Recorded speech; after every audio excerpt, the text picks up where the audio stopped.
Welcome to Pomodoro Joe for Thursday, June 8th, 2023. Today we're doing LeetCode problem 1351, count negative numbers in a sorted matrix. This is an easy problem. Given an m by n matrix grid, which is sorted in non-increasing order, both row-wise and column-wise, return the number of negative numbers in grid. And then we have some examples, but this is pretty straightforward. Since this is an easy problem, we'll just do this the easy way. So with 25 minutes on the Pomodoro timer, we will get started. We will have some result. That'll start at 0. We will return our result at the end. And now let's see. Well, we know it's an m by n matrix, but we don't know what m or n is, so let's get those first. M will be the length of our grid, and n will be the length of our grid at index 0. So m will tell us how many rows there are in our grid, and n will tell us how many columns there are per row. And I need to make this grid, not grud. All right, so now we have our m and our n. So now we just go through every combination of m and n, check the cell, see if it's less than 0, and add that to our result if it is.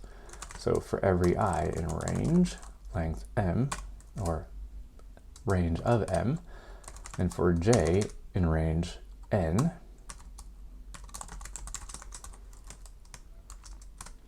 well, now we just check if grid at ij, or in this case, ij, is less than 0. We'll add that to our result. All right, so for every I in range m, and for every j in range n, if the grid at index ij is less than 0, we add that to our result, and we move on, and at the end we return our result. Let's check this out.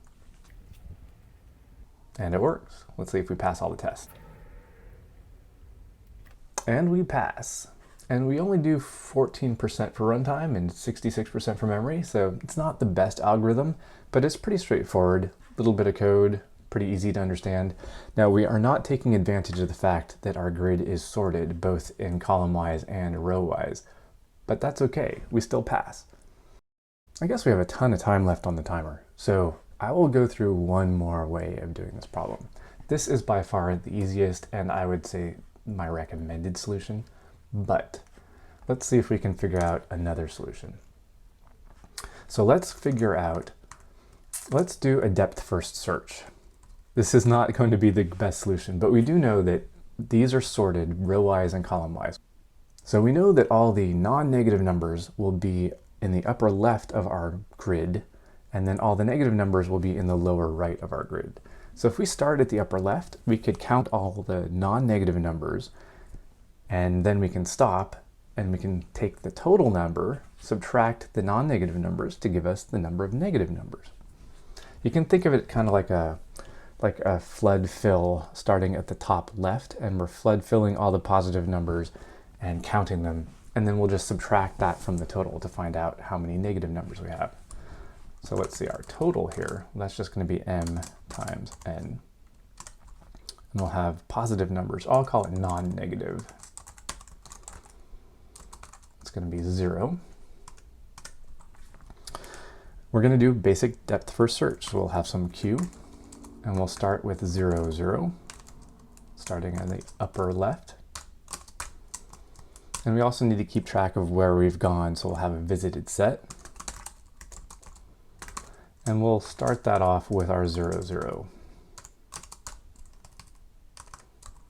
Okay, what else do we need? Well, we have to say, wow, we still have something in our queue. We'll pop an XY out of the queue.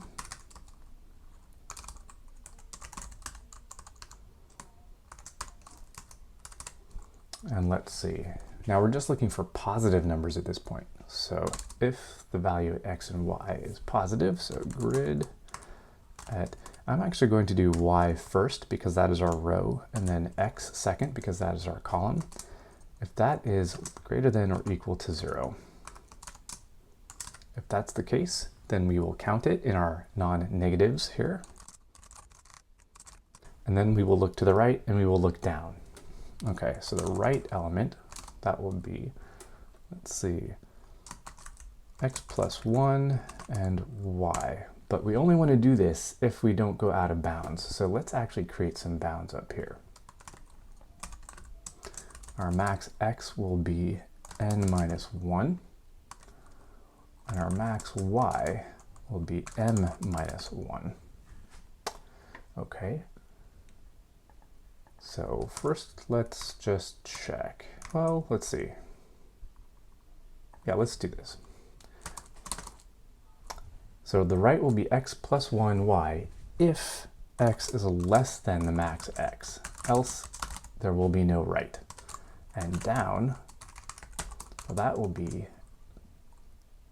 x, y plus 1 if y is less than max y, else we don't have a down. I'm just going to line these up. Okay, if we have a right, then we will visit the right. So let's see. And then we'll push it onto our queue. Same thing with down. If we have a down, we will visit the down.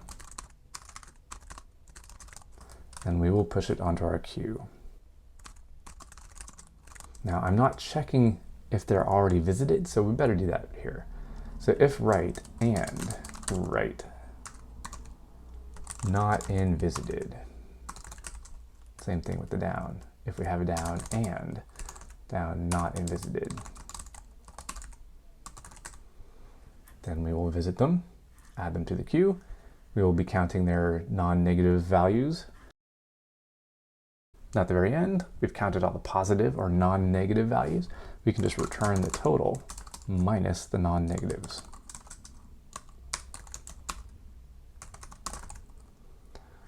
All right, I probably have a ton of typos, but that should be it. No, it passes. All right, let's see if we can do any better than our brute force complete search. And we do. We actually do significantly better. This one beats 75% for runtime, but only 14% for memory. So the brute force, just complete search method, 14% runtime, 66% memory, and maybe a dozen lines of code. The depth first search method beats 75% for runtime, but only 14% for memory, and has a lot more code.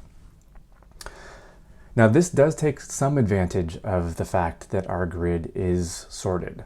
Now you could do probably something better by, instead of just visiting all of the positive values, you can actually do a binary search, finding where the positives meet the negatives, and you can just essentially find the boundaries of all of these columns and rows. And once you find the boundaries, then you can infer how many positive and negative numbers you have. Now that one's a little bit more complicated, and since this is such a simple problem, I'm not going to go through that one. Maybe if we get this as a medium problem later on, I will do it then. Well, that's it for me. Hope you enjoyed this, hope you had fun, hope you learned something, hope you can go out and write better code.